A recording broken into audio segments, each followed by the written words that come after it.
¿Qué significa crecer en un mundo donde las fronteras entre lo real y lo virtual se diluyen como tinta en el agua? ¿Será que las pantallas, que nos prometen conexión y pertenencia, también son responsables de un aislamiento silencioso? La vida moderna nos ha colocado frente a una paradoja incómoda.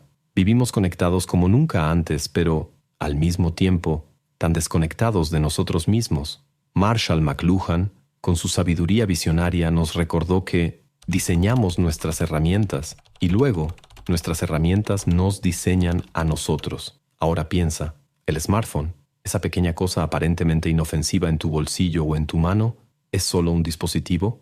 Number es un nuevo universo, un portal que no solo redefine cómo interactuamos, sino también cómo percibimos el tiempo, el espacio y hasta quiénes somos. ¿Y los niños? Bueno, ellos han cambiado los campos de fútbol, los juegos de escondidas y el asombro por los pequeños misterios de la naturaleza por notificaciones interminables. Lo que antes era una infancia llena de descubrimientos ahora se ha convertido en un ciclo infinito de comparaciones, likes y distracciones. Jean Baudrillard ya advertía sobre esto, el peligro de que la simulación reemplace a la realidad, pero nadie imaginó que esto comenzaría tan temprano, moldeando a una nueva generación desde sus primeros pasos. ¿Puedes darte cuenta de la profundidad de esto?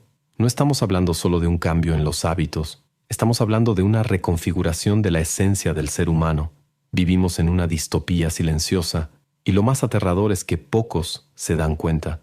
¿Recuerdas la caverna de Platón? Ese lugar donde los prisioneros pasaban la vida mirando sombras en la pared, creyendo que esa era la única realidad. Hoy, la caverna está en nuestro bolsillo. Las sombras son los posts perfectos, los reels hipnotizantes y los feeds interminables. La diferencia es que, en lugar de cadenas de hierro, ahora estamos atrapados por algoritmos invisibles, diseñados para capturar nuestra atención y moldear nuestros deseos. La infancia, entonces, se ha convertido en víctima de este ciclo. Niños que deberían estar explorando el mundo real ahora tienen su percepción atrapada por filtros y números. Y lo peor, no lo cuestionan. Como en la alegoría de Platón, aceptan todo como verdad. ¿Y tú? ¿Te has detenido a pensar cuántas veces has hecho lo mismo? Aquí es donde entra un punto esencial. ¿Quién está detrás de estas sombras? Martin Heidegger nos recuerda que la tecnología nunca es neutral. Lleva consigo intenciones, redefine nuestro ser y nos transforma en algo que no siempre reconocemos. Byung-Chul Han va aún más lejos, hablando del capitalismo de la atención, un sistema que manipula nuestros deseos más profundos para convertir todo en ganancias. Estamos en una era donde nuestras emociones se han convertido en mercancías y nuestros minutos en moneda de cambio. Pero, y este pero es importante, hay una salida. Tal como Platón sugería en su metáfora, salir de la caverna es posible, pero requiere esfuerzo. Primero, debemos reconocer que estamos atrapados, reconocer que lo que vemos en las pantallas no es la verdad, es una versión cuidadosamente editada de ella. Solo así podemos dar el primer paso para recuperar lo que hemos perdido, para devolverle a la infancia el derecho de ser ligera, espontánea y genuina, para devolvernos a nosotros mismos el placer de estar presentes en el aquí y el ahora. La pregunta que queda es, ¿estamos listos para enfrentar la luz fuera de la caverna? Imagina un espejo mágico, pero que solo muestra lo que queremos ver, una versión idealizada de nosotros mismos, impecable, digna de aplausos y admiración. Ahora piensa en las redes sociales como ese espejo. Es nuestro lago de Narciso, donde nos inclinamos para contemplar una imagen tan pulida por filtros y algoritmos que casi olvidamos que no es real. Pero aquí viene el detalle que lo cambia todo. A diferencia del mito, este reflejo no es solo un capricho del ego, sino que se construye en conjunto, moldeado por las interacciones, los me gusta, las miradas invisibles que nos observan. Nietzsche hablaba del eterno retorno, un ciclo que nos desafía a reflexionar. ¿Estamos viviendo de manera auténtica o solo repitiendo acciones que nos brindan un confort momentáneo? En el universo digital parece que domina la segunda opción. Ya no vivimos para nosotros mismos, sino para la mirada del otro. Ese otro que nos valida, nos aplaude, nos dice que somos lo suficientemente buenos. Y así, el narcisismo de las redes ya no es un amor propio saludable, sino una actuación constante. Un ciclo que convierte la autenticidad en moneda de cambio y nos atrapa en una ansiedad asfixiante. Al final, ¿Qué nos queda además de ser la suma de las apariencias que proyectamos? Para niños y adolescentes este escenario es aún más cruel. Crecer en un ambiente donde todo es un espectáculo convierte la comparación en una regla del juego. Influencers, celebridades e incluso compañeros de escuela se vuelven referentes de una belleza, un éxito y una felicidad que nadie puede alcanzar. Rousseau decía que el ser humano necesita ser visto y reconocido, pero también advertía sobre el peligro de transformar este deseo en una competencia destructiva. Y aquí estamos, exactamente en el punto que él preveía, un mundo donde el deseo de ser reconocido se convierte en una carrera insana por validación, y mientras la superficie brilla, lo que está dentro se pierde. Esta sociedad de la actuación nos obliga a ocultar defectos, a disfrazar inseguridades, a fingir que lo tenemos todo bajo control. Es el yo espectáculo. Como lo describe Byung-Chul Han, nuestra existencia se mide por la capacidad de atraer atención, no por la profundidad de nuestras conexiones. Es una paradoja cruel. Cuanto más nos mostramos, más solos nos sentimos, porque los lazos genuinos exigen algo que las redes no permiten: vulnerabilidad. Este culto a la apariencia no se limita solo a los más jóvenes, se infiltra en la sociedad en su conjunto, reconfigurando nuestros valores. Sustituimos virtudes como la empatía, el valor y la autenticidad por una búsqueda interminable de estatus y validación externa. Lo que importa no es ser, sino parecer ser. Es como navegar sin brújula, a la deriva en un océano de imágenes y distracciones, perdiendo de vista lo que realmente nos da significado. ¿Hay una salida? Tal vez sea hora de hacer lo que Narciso nunca logró: apartarnos del reflejo, dejar de lado la superficie y sumergirnos en la profundidad de la vida real. Redescubrir experiencias auténticas, esas que no necesitan filtros ni aplausos para tener sentido. Es un acto de valentía en un mundo tan ruidoso, pero también es la única forma de reconectarnos con aquello que hemos perdido, nuestra esencia, nuestra humanidad y, sobre todo, nuestro sentido de quiénes somos realmente. En la antigua Grecia, la paideia era mucho más que una simple educación. Era un ideal de formación integral, donde el cuerpo, la mente y el espíritu crecían en armonía con la naturaleza y la sociedad. La infancia, en este contexto, no se veía como una etapa pasiva, sino como un periodo vibrante de aprendizaje activo, una fase para explorar el mundo real y descubrirse a uno mismo a través de esa interacción. Hoy, ese horizonte transformador ha sido reemplazado por algo mucho más limitado: el brillo frío de las pantallas. Lo que antes era un viaje de descubrimiento, ahora se ha convertido en una experiencia pasiva, moldeada por algoritmos que dictan qué ver, qué sentir y qué desear. Durante la Ilustración, Rousseau clamaba por el respeto al ritmo natural del desarrollo infantil. Creía que los niños necesitan contacto directo con la naturaleza y espacio para desarrollar sus capacidades innatas, libres de la interferencia de una educación artificial que los alejara de sí mismos. ¿Y no tenía razón? Vivimos en una época que él quizá habría llamado distópica. La infancia ha sido secuestrada por una hiperestimulación digital que empobrece la conexión con el mundo físico y debilita el vínculo con la propia esencia humana. Y no termina ahí. La ausencia del juego libre y del contacto humano genuino deja marcas profundas. Hannah Arendt veía la infancia como la personificación de algo grandioso, el potencial de iniciar algo nuevo, de reimaginar el mundo. Era el espacio donde la creatividad, la curiosidad y la libertad se encontraban. Pero, ¿qué pasa cuando cambiamos eso por un flujo interminable de información controlada? La imaginación se seca, la capacidad de crear desaparece. El resultado es una infancia menos inventiva, donde los niños se convierten en simples consumidores de contenidos predefinidos. Esto no es solo una cuestión de decisiones individuales, es un síntoma de una crisis cultural. Sin algo parecido a la paideia, perdemos la oportunidad de formar individuos críticos y autónomos. En su lugar, creamos generaciones enteras dependientes de la validación externa, con miedo al fracaso, incapaces de arriesgarse. Es casi una ironía cruel, porque aprender siempre ha sido cuestión de equivocarse, intentar de nuevo y crecer. Jugar libremente no es un lujo, es una necesidad vital que prepara a los niños para los retos de la vida adulta.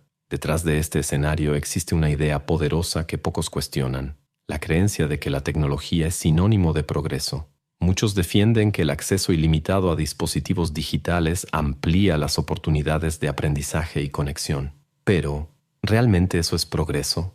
¿O estamos inmersos en una hiperrealidad donde lo que parece avance es, en realidad, un alejamiento de las experiencias genuinas que nos hacen humanos? Recuperar lo que debería ser la infancia requiere valentía. No se trata de demonizar la tecnología, sino de redefinir el espacio que ocupa en nuestras vidas. Los niños necesitan lugares donde puedan experimentar el mundo real, sentir la tierra bajo sus pies, equivocarse sin miedo y aprender sin que un algoritmo dirija cada paso. Es un rescate de lo esencial, devolverle a la infancia su papel como portal hacia la libertad, el autoconocimiento y el crecimiento genuino. Si logramos hacer esto, tal vez no solo los niños sean los beneficiados. Quizás todos podamos recuperar un poco de la humanidad que dejamos atrás en la carrera por la conveniencia y el espectáculo. Estamos viviendo en la era más conectada que el mundo haya visto. Con un simple toque, eliminamos distancias y cruzamos continentes, pero paradójicamente, nunca nos hemos sentido tan solos. Es el gran dilema de las redes sociales. Prometen acercarnos, pero muchas veces nos dejan aislados. El Homo digitalis, esa versión moldeada por la tecnología, ya no vive en el mundo físico, sino que habita un universo de avatares, emojis y reacciones rápidas. Sin embargo, en el fondo, todo esto parece vacío, carente del peso y la profundidad de una presencia verdadera. Nuestras relaciones se están volviendo frágiles, desechables, como si fueran contratos que se pueden anular en cualquier momento. En el mundo digital, esto es aún más evidente. No buscamos conocer al otro en toda su complejidad, sino que consumimos fragmentos de su vida, medidos en likes, stories y compartidos. Así, la soledad moderna ya no es estar sin compañía, sino la incapacidad de crear conexiones reales en medio del ruido y las distracciones. Para las generaciones más jóvenes, esta soledad es aún más cruel. Niños y adolescentes, que deberían estar aprendiendo lo básico de las relaciones humanas, empatía, confianza, leer las miradas y los tonos de voz, ahora pasan gran parte de su tiempo interactuando en el mundo virtual. Ahí no hay toque, no hay presencia física, ni esas pausas que dicen más que 1000 palabras. La esencia de una relación verdadera está en el encuentro genuino, donde el yo y el tú se reconocen como seres completos. Pero en el mundo digital, ese tú se convierte en un eso, un objeto para validar o consumir. Esta desconexión tiene un precio alto. Jonathan Haidt, al estudiar el impacto de las redes sociales en la salud mental, identificó algo preocupante: el aumento de la ansiedad y la depresión, especialmente entre los jóvenes que pasan horas inmersos en estos entornos digitales. Las plataformas que deberían acercar a las personas terminan aislándolas en burbujas de contenido y en una búsqueda insaciable de validación. Con cada like o comentario, una falsa sensación de conexión nos engaña, mientras los lazos reales se debilitan. El verdadero desespero surge de la alienación de uno mismo. Y hoy, eso es exactamente lo que está pasando. En el contexto digital, estamos tan ocupados tratando de agradar a la mirada del otro que nos desconectamos de nuestra esencia. La soledad del Homo digitalis no es solo social, sino existencial. Un vacío creciente, alimentado por la búsqueda de sentido en un lugar que nos distrae de quienes realmente somos. Pero hay una salida. Para encontrar nuestro camino, necesitamos regresar a lo básico, a la comunidad real, al contacto humano verdadero, conversaciones cara a cara, risas compartidas sin notificaciones interrumpiéndonos, incluso los silencios, esos momentos que no necesitan palabras, pero que cargan un peso enorme de significado. No se trata de rechazar la tecnología, sino de devolverla a su lugar, una herramienta, no un sustituto de la vida. El Homo digitalis aún puede recuperar su humanidad. Esto requiere valentía, valentía para enfrentar el desconcierto de lo real, con todas sus imperfecciones, contradicciones e incertidumbres, porque es en esa profundidad donde encontramos lo que nos hace falta, el verdadero sentido de estar juntos. En un mundo saturado de estímulos digitales, la libertad de la infancia parece un sueño cada vez más distante. Antes, la infancia era un tiempo para correr, jugar, descubrir lo inesperado. Hoy en día, ha sido reemplazada por una rutina de entretenimiento pasivo, mediada por pantallas que dictan el ritmo de la vida desde edades tempranas. Si queremos rescatar lo que realmente significa crecer, debemos recordar algo básico: el regreso a lo esencial. Jean-Jacques Rousseau creía que los niños deberían desarrollarse en armonía con la naturaleza, lejos de las corrupciones impuestas por la sociedad. Para él, La libertad y la autonomía no eran lujos, sino requisitos indispensables para que un ser humano floreciera. ¿Qué hemos hecho con ese ideal? Hemos entregado a los niños a una naturaleza digital que tiene poco de natural y aún menos de libre. En lugar de experimentar riesgos controlados que enseñan valentía y resiliencia, están inmersos en un flujo constante de notificaciones y recompensas instantáneas que los mantienen pasivos y dependientes. El juego, tan esencial para el desarrollo humano, se ha convertido en un detalle prescindible en la rutina diaria.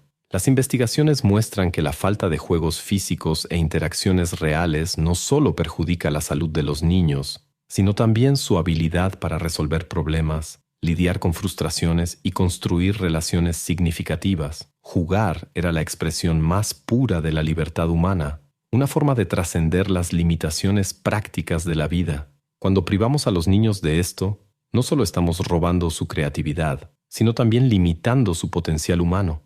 Más que una cuestión de estilo de vida, rescatar la infancia es desafiar la lógica utilitarista que gobierna nuestra época. Vivimos en una cultura que valora más el hacer que el ser, donde cada momento debe tener un propósito práctico. Pero la infancia no debería ser funcional, debería vivirse como un fin en sí misma. Rescatar la infancia exige valentía, valentía de los padres, de las comunidades y de la sociedad en su conjunto. Necesitamos replantearnos la forma en que usamos la tecnología y establecer límites saludables. No se trata de prohibir dispositivos, sino de garantizar que no ocupen el lugar del contacto humano, del aprendizaje directo con el mundo físico. Los niños necesitan tiempo y espacio para explorar, fallar y aprender sin el peso constante de un algoritmo decidiendo por ellos. Además, es necesario reavivar la llama de la curiosidad y la independencia. Proteger a los niños de todos los riesgos es robarles la oportunidad de crecer resilientes y confiados. La vida no se trata de llegar a algún lugar, sino de bailar en el presente. Quizás el mayor regalo que podemos darles a los niños sea esa libertad de bailar, de descubrir la belleza del mundo sin las ataduras de la validación digital. Cada paso hacia una infancia más libre y conectada con lo real es un paso hacia una sociedad más íntegra, porque la infancia no solo se trata de jugar, es la base donde plantamos las semillas del futuro. La empatía, la creatividad, la resiliencia y la capacidad de imaginar nuevos mundos nacen ahí, en ese terreno fértil. Cuando cambiamos esto por pantallas y distracciones digitales, estamos comprometiendo no solo a los niños, sino también la esencia misma de la experiencia humana. ¿Seguiremos atrapados en esta cueva digital o tendremos el valor de salir de ella? La verdadera libertad no está en tener el mundo al alcance de los dedos, sino en explorarlo de verdad, con sus imperfecciones y recompensas auténticas. Rescatar la infancia es más que una elección pedagógica, es un compromiso ético con el futuro. Es devolverles a los niños el derecho de ser niños, de imaginar, de crear, de relacionarse sin las cadenas de un algoritmo. Rousseau decía que la naturaleza enseña más que cualquier artificio humano. Tal vez sea hora de volver a escuchar esa sabiduría, de redescubrir la simplicidad de una tarde al aire libre y la riqueza de un mundo que no cabe en una pantalla. Finalmente, nos corresponde decidir, ¿seguiremos siendo prisioneros de las sombras digitales o nos atreveremos a reconectar la infancia con lo que realmente importa? No será fácil, pero es el único camino. Porque como Platón nos mostró, salir de la cueva comienza con un gesto simple, mirar más allá de las sombras y buscar la luz. Si llegaste hasta aquí, gracias por acompañarme en esta reflexión. Este video fue un intento de encender una luz en medio de tantas sombras digitales que nos rodean. Sé que, a veces, es incómodo mirar estas cuestiones, pero también es una invitación a ver el mundo de una manera más humana, más real. Voy a contarte algo que me impactó recientemente. Estaba en un parque, de esos que aún resisten al paso del tiempo, y vi a una niña corriendo detrás de un pajarito. Mientras reía completamente inmersa en ese momento, me di cuenta de que estaba rodeada de adultos con la mirada fija en sus celulares. Fue como una bofetada invisible. Ahí, la infancia vibraba en contraste con la distracción de los demás. Ese instante me recordó que la vida sucede fuera de la pantalla. Es donde las risas se escuchan de verdad, donde el viento despeina tu cabello y donde las conexiones se construyen con miradas y contacto. Ahora, déjame hacer una pausa aquí. Sí, estoy hablando contigo. ¿Te está gustando este intercambio? Entonces, haz lo siguiente. Da like, comenta qué fue lo que más te tocó y suscríbete al canal. Sigamos esta conversación en otros videos porque, en serio, cada vez que interactúas, es como encender una nueva lámpara en este túnel oscuro que estamos explorando juntos. Ah, y antes de que te vayas, hay 2 videos al lado que seleccioné para ti. No voy a arruinar la sorpresa, pero te aseguro que te harán replantearte cosas que ni sabías que necesitabas cuestionar. Una pista, uno tiene que ver con salir del bucle infinito de las redes, y el otro, bueno, digamos que pondrá tu percepción de la realidad de cabeza. ¿Te veo ahí?